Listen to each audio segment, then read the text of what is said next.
Good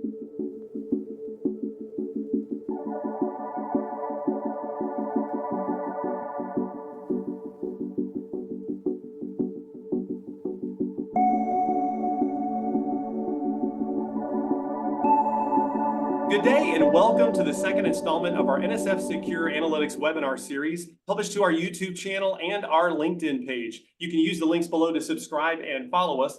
My name is Jason Wisnat. I serve as the lead for outreach and engagement for Secure Analytics, and I'll be serving as today's moderator. Joining us is Dr. Kevin Gamache, Director of NSF SECURE Analytics and Chief Research Security Officer at the Texas A&M University system. Welcome, Dr. Gamache. Thanks, Jason.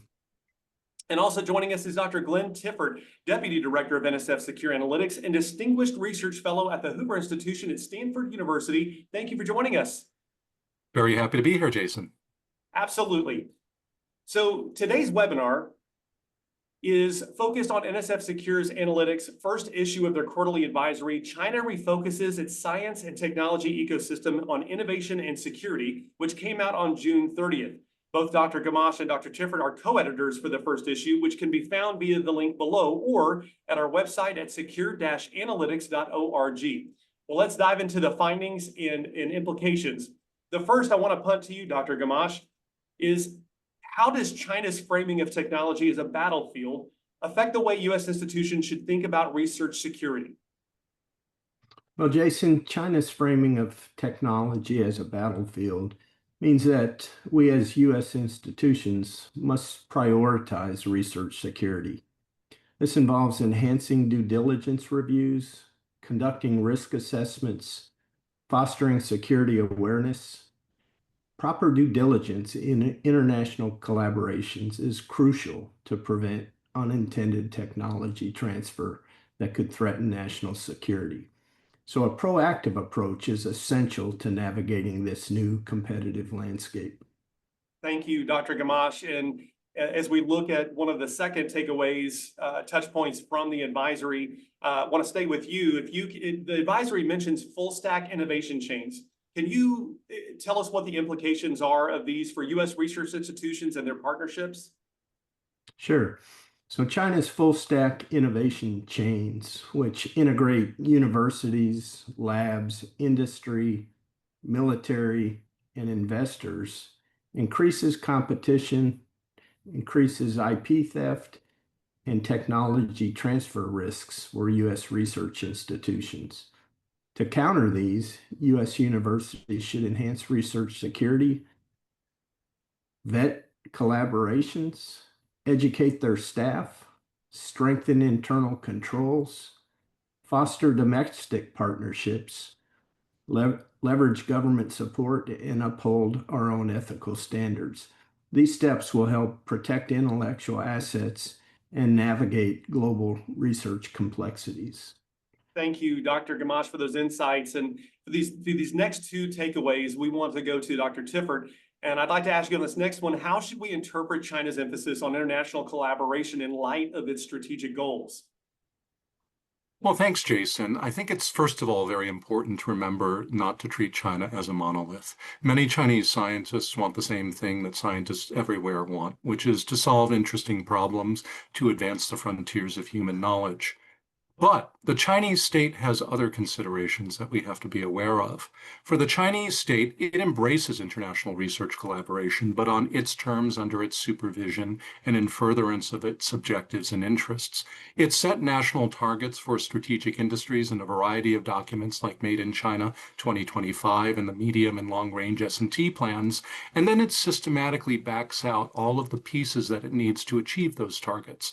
Which capabilities, what kind of talent, what infrastructure. International collaboration advances this state agenda by helping the Chinese government plug its domestic gaps through knowledge transfer and achieve the explicit national goal of self-reliance. International collaboration also legitimates China's political system by showing that foreigners value the achievements that China has made under the leadership of the CCP. And it's an extremely valuable tool of diplomatic soft power.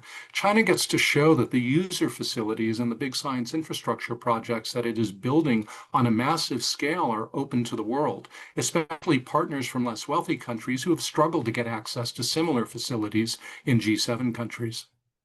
Okay, and that brings us to one of the last takeaways for this advisory. And I want to stay with you, Dr. Tiffert. Can you tell us what is the creation of the Central Science and Technology Commission signal about China's approach to innovation governance? Well, the Chinese government has shown a remarkable appetite for risk-taking and experimentation in its research enterprise. It studies the U.S. very closely and it adapts features that have proven highly successful for us, like Baidol and the post-Cold War turn to the private sector as a driver of innovation in the defense industrial base. But China is also a one-party state, and the Communist Party is committed to monitoring, controlling, or at least steering every corner of Chinese society. Xi Jinping, the general secretary of the party, is really going for the gold. He thinks China's time has come, and he insists on harnessing all of China's resources and capabilities towards his goals. Centralized coordination through organs like the CSTC, which was created in 2023, and performance and assessment through the CSTC with room for local initiative and creativity is how he aims to do that. This is meant to tackle problems with corruption, waste and duplication of effort, local interests prevailing over national interests, and the poor quality that has plagued certain corners of Chinese science.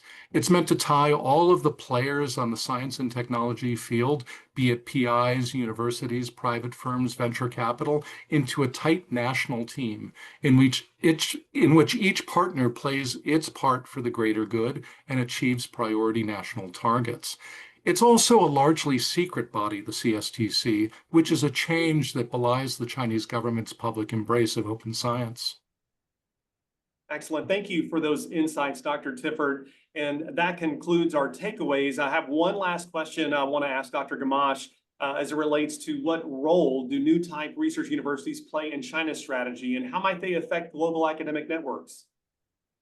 So, Jason, these new type research universities, like Westlake University and Fuyao Technology University, play a crucial role in driving innovation and entrepreneurship. They're designed to challenge traditional academic institutions by fostering cutting-edge research and attracting global talent. These universities enhance China's strategic capabilities in key scientific fields and promote international collaboration under Chinese terms.